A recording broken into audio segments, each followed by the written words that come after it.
और जब कोई अच्छी बात करता है तो उस अच्छी बात करने वाले की मोहब्बत सामने वाले के दिल में अल्लाह पैदा कर देता है।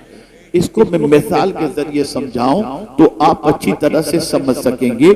एक दुकान की बड़ी मेहरबानी से आप चुप रहेंगे तो बड़ी आवाज, आप न चिल्लाओ। एक मरतबा दुरूद शरीफ पढ़, खुदा के लिए चुप हो जाओ, सब मत बोलो, चुप बैठो। अल्लाहुम्मा सल्ली अला सय्यिदिना व मौलाना मुहम्मदिन मअदिनिल जूदि वल करम व आलिहि व अस्हाबिहि व बारिक व सल्लिम। महफिल खराब होगी, सारा गुनाह आपके सर पर है। देखिए बच्चे लोग बेचारे क्या शोर शराबा कर रहे हैं। आप ना चिल्लाओ बाबा, बाबा ना चिल्लाओ, बस चुप हो जाओ, चुप हो जाओ, खामोशी से सुनो। शैतान नहीं चाहता कि कोई अच्छी बात आपके कान तक पहुंचे, और जो शरारत करेगा शैतान को सपोर्ट करने के मुतरादिफ होगा। खामोशी से समाअत फरमाएं। अर्ज ये कर रहा था, अच्छी बात का असर। आप किसी दुकान पर सामान खरीदने के लिए गए, आपने एक पीस निकलवाया, नहीं यार ये अच्छा नहीं है, दूसरा बताओ, दूसरा निकलवाया, ये भी अच्छा नहीं है, तीसरा निकाला, और कोई डिजाइन हो तो बताओ, और कोई डिजाइन हो तो बताओ, और कोई आइटम हो तो बताओ। 50 चीजें आपने निकलवाई और उसके बाद आपने कहा कि नहीं मुझे पसंद नहीं है, और आप जाने लगे। तो आप जानते हैं वो सेल्समैन जो अच्छा होगा वो कहेगा फिक्र न करें, ये पसंद नहीं आया ना, 10 दिन के बाद नया स्टॉक आएगा, अब 10 दिन के बाद आइएगा, आपको हम नया माल बताएंगे। लेकिन अगर टेढ़ा सेल्समैन ने कहा क्यों परेशान करने के लिए आ गए थे, क्या टाइम पास करने के लिए हमारी दुकान मिली, आप दूसरी बार उस दुकान में नहीं जाओगे।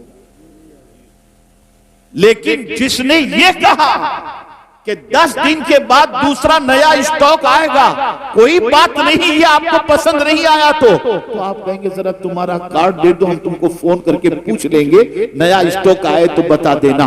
पता चला जब नरमी से कोई गुफ्तगू करता है तो उसकी मोहब्बत अल्लाह दिल में पैदा कर देता है, लोग उससे मोहब्बत करना शुरू कर देते हैं, उसके करीब जाना शुरू कर देते हैं। अल्लाह अकबर।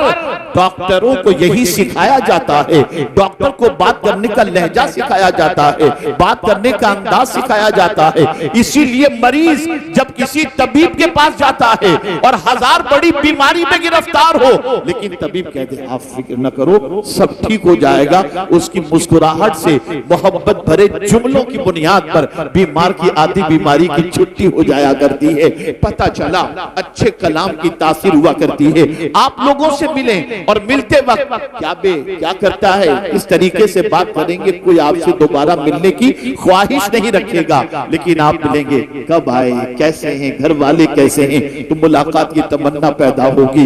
या रसूल अल्लाह आपकी अज़मतों पर कुर्बान, ऐसा ढंग हमें सिखा दिया कि दुनिया हमसे नफरत नहीं हमसे मोहब्बत करे। लेकिन हम ही कम नसीब हैं कि आपके तरीके को छोड़कर नफ्स और शैतान की उत्साहटों के शिकार बन गए। आज हमारे लबो लहजे को देख लीजिए, हमारे बात करने के अंदाज को देख लीजिए। हमारी कौम तो पहचानी ही जाती है मां बहन की गालियों से।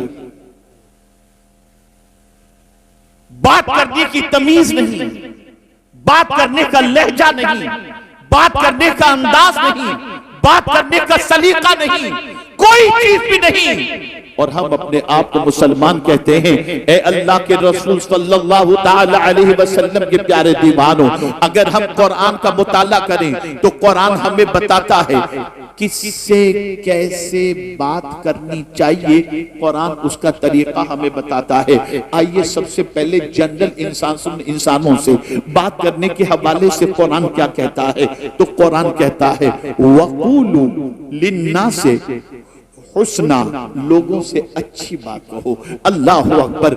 जब भी बात करो तो अच्छी तरीके से बात करो, जब भी बात करो तो अच्छे अल्फाज इस्तेमाल किया करो, अच्छे लफ्जों का इंतखाब किया करो। लोग कहते हैं लफ्जों का क्या, जो चाहो बोल दो। नहीं नहीं, लफ्जों की ताकत होती है, लफ्जों की कुव्वत होती है, अल्फाज बड़े मानी रखते हैं, अल्फाज की बड़ी ताकत होती है। मेरे प्यारे आका सल्लल्लाहु अलैहि वसल्लम के प्यारे दीवानों, कुफ्र की वादियों के अंदर पूरी जिंदगी गुजारने वाला शख्स अगर जिंदगी की आखिरी सांस के वक्त कलेमा तैयबा पढ़ ले, एक कलेमे की बुनियाद पर जिंदगी के कुफ्र के सारे गुनाह अल्लाह माफ फरमा देता है और वो जन्नत का हकदार बन जाता है।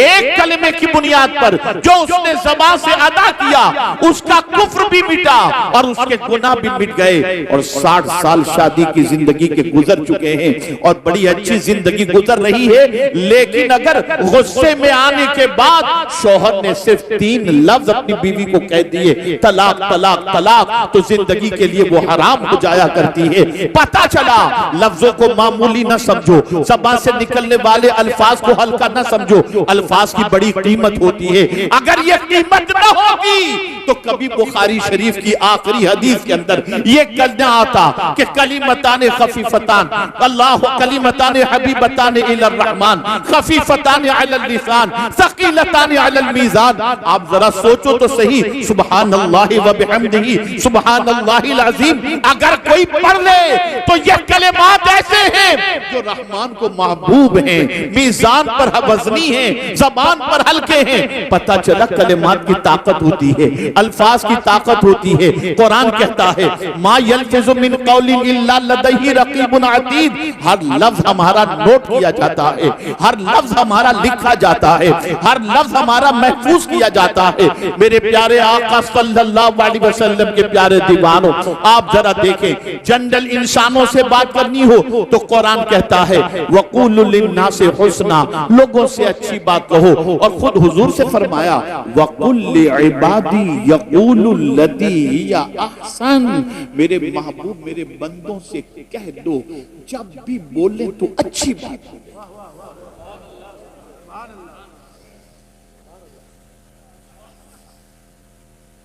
जब भी बोले अच्छी बात बोले। अल्लाहु अकबर। हैरत और ताज्जुब की बात है, जिस कौम से लोग बोलना सीखते थे आज उस कौम की बोली की वजह से लोग उससे नफरत करते हैं। आज आप जरा देखो, मुझे एक आयत याद आ रही है, मेरे पास वक्त की थोड़ी किल्लत भी है, जल्दी निकलना भी है। एक बात मैं अर्ज करता हूं, आज क्या हो रहा है? फहाशी फैल रही है ना, बदकिरदारी फैल रही है, बुराई फैल रही है और इस तरह से फैल रही है कि अल-अयाज़ु बिल्लाह, बाप भी फहाशी में गिरफ्तार, मां भी, बेटा भी, बेटी भी, इल्ला माशाअल्लाह। आप कहेंगे मां बाप, बाप बेटा, भाई बहन, बेटी सब, जी हां साहब। सीरियल देखने के लिए जब बैठते हैं, कौन से ऐसे मनाजिर होते हैं जो अच्छे हों? मां भी देख रही है, बेटी भी देख रही है, बेटा भी देख रहा है, बहू भी देख रही है। जिसका तस्करा करना बाप के सामने बेटे के लिए हिजाब और शर्मिंदगी होती थी, आज वही चीज सब मिल करके बैठ रहे हैं, मिल करके बैठ करके देख रहे हैं। ये सारी चीजें हो रही हैं। अब जानते हैं दौरे जाहिलियत में क्या होता है इस फहाशी के सिलसिले में? अल्लाह अकबर। जब उस दौर के अंदर लोगों से कहा जाता कि फहश काम ना करो, ये बेहयाई है, बेहयाई से बचो, फहाशी से बचो, तो कुरान कहता है कि जो उन्होंने कहा था, मेरे वो भाई जो बाप बन चुके हैं या मुस्तकबिल में शादी के बाद बाप बनने वाले हैं, कुरान की इस आयत को पेश नजर रखें। वल्लज़ीना इज़ा फ़अलू फ़ाहिशा क़ालू वजदना अलैहि आबाअना वल्लाहु अमरना बिहा कुल इन्नल्लाहा ला यअमुरु बिल फ़हशा। आप जानते हैं जब बेहयाई करने वालों से कहा गया कि तुम क्या कर रहे हो, ये बेहयाई है, तो जवाब में वो बच्चे क्या कहते थे मालूम है? कालू वजदना अलैहि आबाना, हमने हमारे माँ बाप को ऐसा ही देखा। आज का बाप अगर बेटे के सामने बेहयाई करे, आज की मां बेटे के साथ बैठकर गंदी पिक्चर देखे या सीरियल देखे और उसके बाद बच्चे को बेहयाई से रोकने के लिए जब कहेगी, तो कुरान ने पहले ही कह दिया कि दौरे जाहिलियत में जो कहा जाता था, आज का बेटा वही कहेगा। मुझे याद है, मेरे एक दोस्त ने मुझसे कहा, मेरे बेटा आउट ऑफ ट्रैक जा रहा है, हजरत जरा उसे समझाइए। मैंने कोशिश की और मैंने समझाने की भरपूर मेहनत की। कुछ दिनों के बाद आप जानते हैं, मेरे दोस्त ने मुझसे कहा, हजरत अब इसको मत समझाइएगा, छोड़ दीजिए उसके हाल पर। मैंने कहा क्यों, क्या हुआ, किसी दिन अल्लाह तौफीक दे देगा। कहा नहीं, एक दिन मैं अपने बेटे से कहा, बेटा तू जो कर रहा है वो सही नहीं है। तो मेरे बेटे ने मुझे जवाब में कहा, अब्बा जब आप मेरी उम्र के थे तो क्या करते थे। आज जो लोग बदकिरदारी से अपने दामन को दागदार करके ये तसव्वुर करते हैं कि हम अपनी जिंदगी को ऐशो मौज के अंदर गुजारें, ये उम्र है हमारी, कल तुम्हारी औलाद अल्लाह न करे गलत रास्ते पर जाने के बाद ये न कहे कि हम तो वही कर रहे हैं जो हमारे बाप ने किया था। आज गालियां विरासत में मिल रही हैं, आज चिल्लम चिल्ली विरासत में मिल रही है, आज बदतमीजी विरासत में मिल रही है, आज घर घर के झगड़े विरासत में मिल रहे हैं। ये सारी चीजें घरों से निकल कर आती हैं और फिर उसके बाद वही सोसाइटी में फैलती चली जाती हैं। ए रसूल गिरामी वक़ार सल्लल्लाहु अलैहि वसल्लम के दीवानों, तो याद रखो, कुरान कह रहा है लोगों से जब भी बात करो तो अच्छी बात करो। अल्लाहु अकबर। अब आइए, सबसे पहले हम समझते हैं, ये तो जनरल लोगों के हवाले से बात हो गई। अब कुरान मुकद्दस से पूछते हैं, ए कुरान तू बता, अल्लाह से बात करनी हो तो कैसे करें, अल्लाह से कलाम करना हो तो कैसे करें, अल्लाह से मारूजात पेश करने हो तो कैसे करें। मसाइब के पहाड़ टूट रहे हैं, तकालीफ की वादियों से गुजर रहे हैं, ऐसा लग रहा है कि अब तकलीफ का आसमान फटेगा और हम खत्म हो जाएंगे, अब जमीन में जलजला पैदा होगा, हम बर्बाद हो जाएंगे। मुआशी बदहाली के शिकार हैं, बच्चियां जो है वो जवानी की दहलीज पर पहुंच चुकी हैं, कोई रिश्ता नहीं आ रहा, कर्ज के बोझ तले दबे हुए हैं, बीमारियां घर का साथ छोड़ने को तैयार नहीं है, लड़के आवारगी के रास्ते पर जा रहे हैं, ऐसा लगता है कि मुसीबत ने हमारे घर ही का रुख कर लिया। इस तरीके से जब इंसान गिरफ्तार होता है तो क्या करता है, अल्लाह की बारगाह में माद अल्लाह कहता है, क्या मौला मेरा ही घर तुझे मिला था, मैं नमाज पढ़ता हूँ, मैं रोजे रखता हूँ, मैं गुनाह से बचता हूँ, मैं हराम काम नहीं करता, फिर भी मेरे घर के दरवाजे पर ये तकालीफ दस्तक देती हैं। ये वो इंसान कहेगा जो इंसान कुरान की रोशनी में अल्लाह से बात करने का तरीका नहीं जानता। आइए मैं आपको बताऊं, हजरत अय्यूब अलैहिस्सलाम पर मुसीबतों का कौन सा पहाड़ नहीं टूटा। सारे बच्चे शहीद हो गए, सारे मकानात गिर गए, सारी जायदाद खत्म हो गई, सारे मवेशी खत्म हो गए। हजरत अय्यूब अलैहिस्सलाम अपनी बीवी के साथ रवाना हो गए। बीवी ने मर्ज के अंदर गिरफ्तार देखा, अर्ज करने लगी, ऐ मेरे सरताज, आप अल्लाह के नबी हैं, बारगाहे समदियत में दुआ करेंगे, मुसीबत टल जाएगी, सेहत नसीब हो जाएगी, आप अल्लाह की बारगाह में दुआ कर दीजिए। अल्लाह अकबर। अल्लाह के फरिश्तादा पैगंबर हजरत अय्यूब अलैहिस्सलातु वस्सलाम जरूर ये कह सकते थे, मौला मैं तेरा नबी हूँ, तेरा बंदा हूँ, ऐ मेरे करीम ये जो परेशानियां मुझे छू रही हैं या लग गई हैं या आ गई हैं, मौला इसे दूर फरमा दे।